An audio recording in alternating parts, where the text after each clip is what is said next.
ముఖ్య కార్యకర్తల సమావేశానికి హాజరైనటువంటి మన అభిమాన నాయకుడు, రాబోయే కాలంలో తెలంగాణ అభివృద్ధి పదంలో నడిపించే మన అన్న మాజీ మంత్రి వర్యులు BRS party working president KTR గారికి, అదేవిధంగా మాజీ మంత్రి దయాకర్ రావు గారికి, జనగాం ఎమ్మెల్యే అన్న పల్లా రాజేశ్వర్ రెడ్డి గారికి, మాజీ డిప్యూటీ సీఎం రాజయ్య గారికి, ప్రతి జనగాం పాలకుర్తి స్టేషన్ గన్ నుంచి వచ్చిన ముఖ్య కార్యకర్తలందరికీ పేరు పేరున నమస్కారం. నేను రెండే పాయింట్లు చెప్తాను.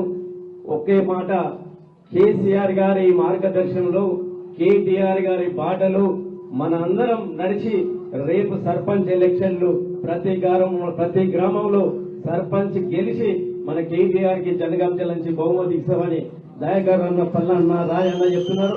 మేము కూడా ఖచ్చితంగా మీకు అండగా మేము ఉంటామని తెలియజేస్తున్నా.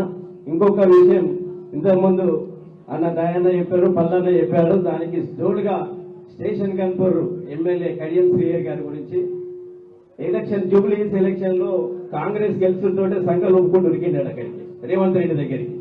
అన్న నేను రాజీనామా చేసి పడేస్తా, స్టేషన్ గన్పూర్లో గెలిచేస్తా, జూబ్లీహిల్స్ ఎట్లా గెలిచినప్పుడు గెలిచేస్తా అంటే, అరే పిచ్చోడన్నా ఇంత సీనియర్ అనుకుంటారా, నేను ఇంత అమ్మాయి కూడా ఇక దొంగొట్లు గెలిచినామా స్టేషన్ గన్పూర్ వాళ్ళంతా మంచి హుషారుగా కోర్టుడు కొడితే లోపలికి ఎక్కడ పోతాం, నీ రాజీనామా గిరినామా జేబులో పెట్టుకుని వెళ్ళిపోవంటే చక్కగా వచ్చి మీటింగ్ పెట్టి నేను రాజీనామా చేస్తలేను, ఇక నేను రాజీనామా చేయను, నా రాజీనామా గురించి మీరు బాధపడకూడదు, మీ సర్పంచ్ గురించి చూస్తా అంటారు.